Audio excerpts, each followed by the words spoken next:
NF is NF، اب بہت ہو گیا اور اب ہم برداشت نہیں کریں گے۔ گنڈاپور کی اسٹیبلشمنٹ سے ملاقات کی کہانی بھی ویورز میں آپ کو بتا دوں کہ بیرسٹر سیف نے علی امین گنڈاپور کی پاکستان کی اسٹیبلشمنٹ سے ملاقات کی تصدیق کر دی، اور وہ یہ کہتے ہیں کہ ملاقات کے لیے اسٹیبلشمنٹ نے خود رابطہ کیا، جس میں صوبے کی سیکیورٹی صورتحال اور سیاسی حالات پر بات کی گئی۔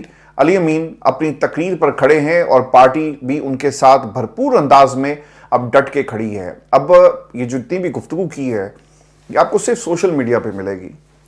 پاکستان کے ٹیلی ویژن چینلز کے اوپر آپ کو جو مین ہیڈ لائنز ہیں وہاں پر یہ تقریر علی امین گنڈاپور کی نہیں ملے گی۔ ہاں، جیو کی ویب سائٹ پہ آپ جائیں، وہاں پر علی امین گنڈاپور کی جو صوبے والی بات ہے انہوں نے اسے ہیڈ لائن میں رکھا اور اس خبر کے ٹاپ پہ آپ کو ملے گی، لیکن جو مین ٹیلی ویژن چینلز کی ہیڈ لائنز ہیں وہاں پر یہ آپ کو خبر دور دور تک نظر نہیں آئے گی۔ تو یہ وہ میڈیا ہے جس کا ذکر علی امین گنڈاپور بار بار کرتے ہیں۔ ورڈز اس پوری گفتگو کے اندر جو میں نے آپ کے سامنے بنون رکھی، امانتاً علی امین گنڈاپور نے جو باتیں کہی، کہیں پر آپ کو ایک لمحے کے لیے ایسا لگا کہ علی امین گنڈاپور نے معافی مانگی ہو، علی امین گنڈاپور وہاں پر کیا کچھ ہوتا رہا، صرف اسپیکولیشن کے تحت آپ جو مرضی خبر دیں۔ اور کیونکہ یہ معاملہ پاکستان تحریک انصاف کا ہے تو کوئی اسے چیلنج اگر کرے گا تو obviously وہ پاکستان تحریک انصاف کی طرف سے چیلنج کرے گا، تو وہ چیلنج وہاں سے ہونا نہیں ہے، کیونکہ آپ دوسری سائٹ کی کہانی سنا رہے تھے اور انہوں نے بھی اس کو چیلنج نہیں کرنا۔ اور پھر جو 3 انتہائی ذمہ دار لوگوں کا ذکر کیا گیا مختلف سٹوریز کے اندر، تو پھر ویورز ان سورسز کو بھی کوئی چیلنج نہیں کر سکتا، اور پاکستان کے جو ہمارا جو عدالتی سسٹم ہے وہاں پر بھی آپ ان سٹوریز کی بنیاد پر نہیں جا سکتے۔ تو پھر یہ سٹوریز جب اڑائی جاتی ہیں وہ ایک طرف، لیکن جو علی امین گنڈاپور اور پاکستان تحریک انصاف آپ کو ایوان کے اندر اور ایوان سے باہر گفتگو کرتے ہوئے نظر آ رہے ہیں، یہ آپ کو ایک ڈیفرنٹ قسم کی پکچر جو ہے وہ پیش کرے گا۔ وہ بیانیہ جو عمران خان کی جماعت اس وقت بنا رہی ہے، ہونا تو یہ چاہیے تھا نا کہ خاموش ہو جاتے۔ خواجہ آصف کیا کہہ رہا تھا کہ جناب 13 دن 12 دن 11 دن، اب وہ بھی بھائی صاحب خاموش ہو گئے اور وہ اب پرووک نہیں کر رہے۔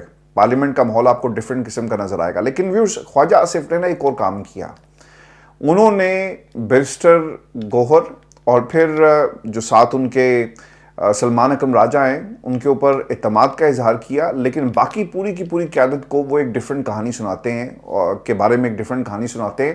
اور وہ کیا کہتے ہیں؟ وہ یہ کہتے ہیں کہ پاکستان تحریک انصاف کی قیادت خاص طور پہ خیبر پختونخوا کے رہنما نہیں چاہتے کہ عمران خان باہر آئیں۔ علی امین گنڈاپور خود عمران خان کی جگہ لینا چاہتے ہیں۔ عمران خان سمجھتے ہیں کہ گنڈاپور کے اسٹیبلشمنٹ سے رابطے ان کے کام آئیں گے، یہ سب ایک دوسرے کو استعمال کر رہے ہیں۔ اسٹیبلشمنٹ سے ملاقات میں علی امین گنڈاپور کے بیان پر کھڑے رہنے کا گواہ کوئی نہیں، یہ صرف ان کا اپنا بیان ہے۔ علی امین گنڈاپور 4 دیواری میں الگ زبانیں استعمال کرتے ہیں اور اسٹیج پر اگر مولا جٹ نہ بنے تو انہیں سکون نہیں ملتا، یعنی مولا جٹ بن جاتے ہیں۔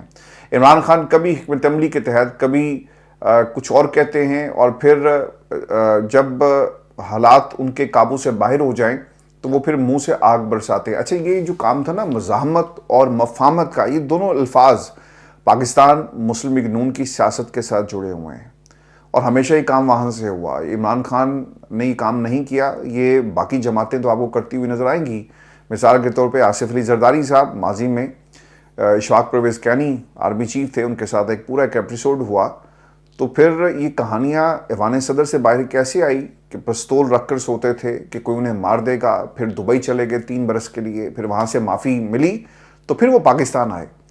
تو یہ صرف آپ جو عمران خان کے ساتھ بات جوڑتے ہیں نا، یہ ایسا نہیں ہے۔ اس ملک کے اندر سیاستدان جب مشکل وقت پڑتا ہے، خاص طور پہ وہ جماعتیں جو اس وقت حکومت کے اندر ہیں، وہ یہی کام کرتی ہوئی آپ کو نظر آئی۔ اور پھر ایک اور جو سوال کا جواب انہوں نے دیا کہ 22 اگست کا جلسہ منسوخ کرنے سے متعلق کچھ کنفرم نہیں کہ اسٹیبلشمنٹ نے عمران خان نے کوئی پیغام بھیجا یا انہوں نے خود رابطہ کیا، یہ جو 22 اگست والی بات تھی، لیکن کنفرمیشن ہو رہی ہے جی کہ یہ پیغام کہاں سے آیا۔ پھر خواجہ آصف نے ایک ٹویٹ کیا جس میں لکھا کہ پاکستان کی تمام سیاسی جماعتوں کی تاریخ پہ نظر ڈالی جائے تو پارٹی چیئرمین یا صدر اور جنرل سیکرٹری پرانے وفادار اور منجے ہوئے پارٹی کے سینئر لیڈر آپ کو نظر آئیں گے۔ پاکستان تحریک انصاف واحد ایک جماعت ہے جہاں پر آپ کو عہدوں پر وہ حضرات نظر آئیں گے جو نوزائیدہ رکن ہیں اور پارٹی کے ساتھ وابستگی کی کوئی ہسٹری نہیں ہے، اور دونوں اچھے قابل وکیل ہیں۔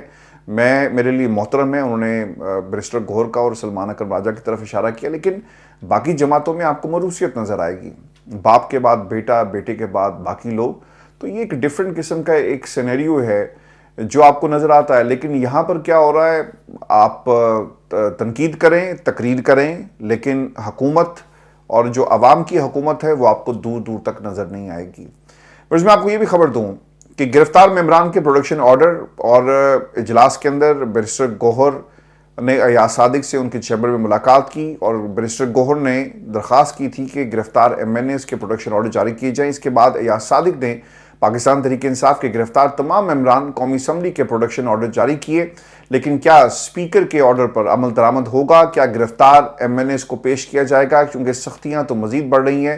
اون عباس کے مطابق ہمارے ایم این ایز کو 2 آپشنز دیے جا رہے ہیں کہ جناب 20 کروڑ لیں, نہیں تو آپ کے گھر والوں کو, ماؤں بہنوں کو اور بیٹیوں کو اٹھا لیا جائے گا. سعد اللہ بلوچ کا 20 کروڑ روپے والا یہ معاملہ سامنے آیا, انہیں آفر کیا گیا, انکار پر اس کی بیوی اور بیٹی کو اغوا کر لیا گیا. اور NA97 فیصل آباد سے پاکستان تحریک انصاف کے ایم این اے سعد اللہ کے گھر والوں کو اغوا کیا گیا, اور انہوں نے پارٹی کو بھی اس حوالے سے آگاہ کر دیا ہے. ان کا ایک وائس نوٹ جو ہے اس وقت گردش کر رہا ہے سوشل میڈیا کے اوپر, جس میں وہ گھر والوں کے اغوا کے بارے میں معلومات دے رہے ہیں. لیکن انٹرسٹنگ بات یہ ہے کہ اگر آپ ابھی جا کر سرچ کریں نا یہ پاکستان کی مختلف ویب سائٹس کے اوپر, اور یہ خبریں آپ کو دور دور تک کہیں نظر نہیں آئے گا کہ یہ خبر ایون کے رپورٹ بھی ہوئی ہے. جو خبریں پاکستان کا میڈیا چلا رہا ہے, عدالت نے دعا بھٹو کی حلیم عادل شیخ سے خلا کی درخواست منظور کر لی. آپ کو علی امین گنڈا پور جو ہیں وہ منظر عام پر آئے, یہ خبریں آپ کو نظر آئیں گی. نہ چاپلوس ہوں نہ غلام ہوں, ہم بھی سافٹ ویئر اپڈیٹ کر سکتے ہیں. ایک اور آپ کو خبر ملے گی, اسپیکر نے پارلیمانی بزنس کے حوالے سے کمیٹی بنائی, اور پھر وہ لوگ جن کا جمہوریت سے کوئی تعلق نہیں ہے. وین آئی سے کہ جمہوریت سے تعلق نہیں, اس کا مطلب کیا ہے؟ اب یہ جو آپ کے گورنر سندھ ہیں, ان کا کیا تعلق ہے پاکستان کی سیاست سے, اور کس طرح انہیں لایا گیا, یہ پوری دنیا جانتی ہے. کامران ٹیسوری صاحب کا جو پاپولر پولیٹکس ہے دور دور تک کوئی تعلق نہیں ہے. اب یہ ایک انتہائی اہم اعلان کیا گیا, اور یہ حماد اظہر صاحب کی طرف سے اعلان کیا گیا ہے کہ اگر سعد اللہ بلوچ کے گھر کی خواتین کو فوری رہا نہ کیا گیا تو کل ہم ایک بڑا اعلان کریں گے. اب معاملہ حد سے زیادہ آگے چلا گیا ہے, اور سیکیورٹی ایجنسیز کو اس کے اوپر جواب دینا پڑے گا. میں بھی آپ کو یہ بھی خبر دے دوں کہ جہاں پہ سیکیورٹی ایجنسیز کو جواب دینا پڑے گا, وہیں پر صحافیوں کے گرد بھی گھیرا تنگ ہو رہا ہے. زاہد گشوری کے مطابق 3 جو یوٹیوبرز ہیں اور اس کے علاوہ اینکرز کے خلاف مقدمہ درج کر لیا گیا ہے, اور ان کی گرفتاریاں کسی بھی وقت ہو سکتی ہیں. 11 بلاگرز کے خلاف بھی مقدمہ اگلے چند روز میں درج ہو سکتے ہیں. عمران ریاض خان کے خلاف بھی مقدمہ درج ہوا جج ہمایوں دلاور کے وارنٹ گرفتاری جاری کرنے کے معاملے پر, اور FIA نے عمران ریاض خان اور جو مشیر اینٹی کرپشن ہے مصدق عباسی صاحب سمیت 8 افراد کے خلاف مقدمہ درج کر لیا ہے. مقدمے کے مطابق ملزمان نے جج کو بدنام کرنے کی کوشش کی گئی ان کی طرف سے, اور منفی قسم کا پروپیگنڈا جو ہے وہ کیا گیا. اب مجھے نہیں پتا کہ وہ پروپیگنڈا کیا تھا جس کی بنیاد کے اوپر یہ خبر جو ہے وہ یہ مقدمہ درج کیا گیا. لیکن ویورز 2 چیزیں بڑی امپورٹنٹ ہیں. آپ اگر ابھی جا کر پاکستان کے حوالے سے یہ خبر سرچ کریں اور لکھیں کہ کیس رجسٹرڈ اگینسٹ ہمایوں دلاور, تو آپ کو پاکستان کے تمام میڈیا کے اندر یہ خبر جو ہے رپورٹ ہوئی ملے گی. جیو نے اسے رپورٹ کیا, اریسٹ وارنٹ ایشوڈ فار جج Humayun Dilawar in land grabbing case, report ہوا ہے.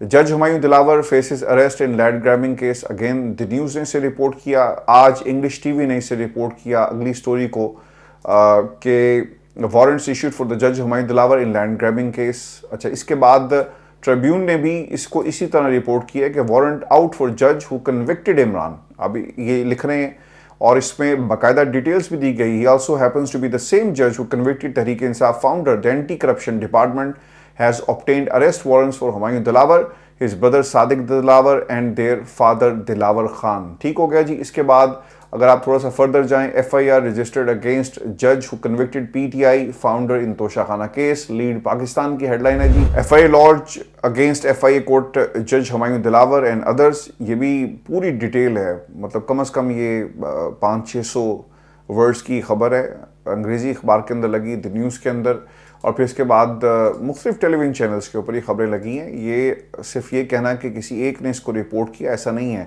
ڈان نے جی سے رپورٹ کیا, خیبر نیوز نے اسے رپورٹ کیا اور یہ ایک پوری لسٹ ہے. میں آپ کو اس حوالے سے مزید بھی بتا دیتا ہوں. ڈیلی پاکستان نے, دا ٹروتھ انٹرنیشنل نے, پھر اس کے اوپر بہت سارے اوبیسلی ویلاگس بھی ہوئے, اور دا لا ٹوڈے پاکستان, اور پھر منٹ مرر ہے. دیر سو مینی بزنس ریکارڈر نے بھی جس کو کیا. پروٹیسٹ ایٹ یونیورسٹی آف ہل اوور عمران خان جج وزٹ. اچھا خیر یہ تو پرانی خبر ہے, لیکن جج ہمایوں دلاور کے حوالے سے چیزیں جو ہیں رپورٹ ہوئی ہیں. اب آئی ڈونٹ نو اس کے اندر کیا کہا گیا, کس قسم کے پروپیگنڈے کی جو بات کی جا رہی ہے. اپنے کمنٹ ضرور بھیجیے گا اور چینل کو سبسکرائب کرنا مت بھولیں. لیکن ایک چیز یاد رکھیں, میں آپ کو ایک بات بتاؤں, آج ان صحافیوں کے خلاف یہ کیسز ہو رہے ہیں نا, تو جب گورنمنٹ بدلے گی تو اس وقت کو مت بھولیے گا, اور یہ مت کیجیے گا جو آج ان صحافیوں کے ساتھ ہو رہا ہے.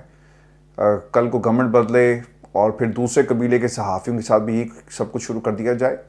قانون اور آئین کے دائرے میں رہتے ہوئے کارروائی ہونی چاہیے. جب کوئی سٹوری برطانیہ میں ہم کرتے ہیں نا جی, تو اس کے ہر اینگل کو دیکھا جاتا ہے کہ یہ آزادی صحافت ہے, اس میں ہم اپنا کمنٹ تو دیں, اس پہ تبصرہ بھی کریں, اس کے ڈائنامکس کے اوپر بھی بات ہو. حکومت کس طرح سے خراب ہوگی, حکومت کون خراب کر رہا ہے, لوگ کیسے خراب ہوں گے, ہر چیز کو آپ ڈسکس کریں. لیکن جب آپ ہوا میں تیر چلانا شروع کر دیں, کسی کی کردار کشی شروع کر دیں, اور بغیر کسی آرگومنٹ کے آپ آگے چلیں گے نا, تو پھر اس کے کانسیکوینسز ہیں. اور پاکستان تحریک انصاف کی جی حکومت ضرور آئے گی, لیکن وہ جو آج یہ حکومتیں کر رہی ہیں, خاص طور پہ پاکستان کی اسٹیبلشمنٹ, کسی کے ساتھ مل کر یہ مت کیجیے گا, کیونکہ پھر لوگ نا ایک دوسرے کے ساتھ اٹھتے بیٹھتے نہیں ہیں. اور تفریق معاشرے کے اندر اتنی زیادہ ہو گئی ہے کہ اب اس تفریق کو ختم کرنا مشکل ہو گیا ہے. تو لوگوں کو تقسیم نہیں کرنا, لوگوں کو اکٹھا کرنا ہے. ڈفرینس آف اوپینین ضرور ہو, برداشت کے لیول پہ لوگ ایک دوسرے سے بات کریں, لیکن اس طرح سے تقسیم بہت غلط ہو جائے گی. جو ہمایوں دلاور صاحب نے کیا وہ ٹھیک نہیں تھا. اس کا فیصلہ اسلام آباد ہائی کورٹ سے بھی آ گیا, اور پھر ان کو جس طرح سے دوبارہ رپورٹ کرنے کے لیے کہا گیا. تو یہ ایگزامپلز ان کے اپنے کردار کی ہیں. اس کے اوپر بات کوئی چھپا بھی لے تو یہ وقت آنے پر, جب بھی عمران خان کو جو پہلا کیس تھا جس سے انہیں کنوکٹ کیا گیا, تو لوگ اگر نہ بھی بولیں, تاریخ خود بول رہی ہے کہ ہمایوں دلاور نے کیا کیا, اور پھر وہ فیصلے خود بول رہے ہیں جو آدھے گھنٹے میں 57 صفحے جو ہیں انہوں نے لکھے. پھر اپنے کمنٹ ضرور بھیجیے گا, چینل کو سبسکرائب کرنا مت بھولیں. بات لمبی ہو جاتی ہے, میں کوشش کروں گا کہ اس کو میں سکویز کروں بٹوین 15 to 20 منٹس. انشاءاللہ اگلی ویڈیو میں آپ سے ملاقات ہوگی. اجازت دیجیے, اللہ کے بعد.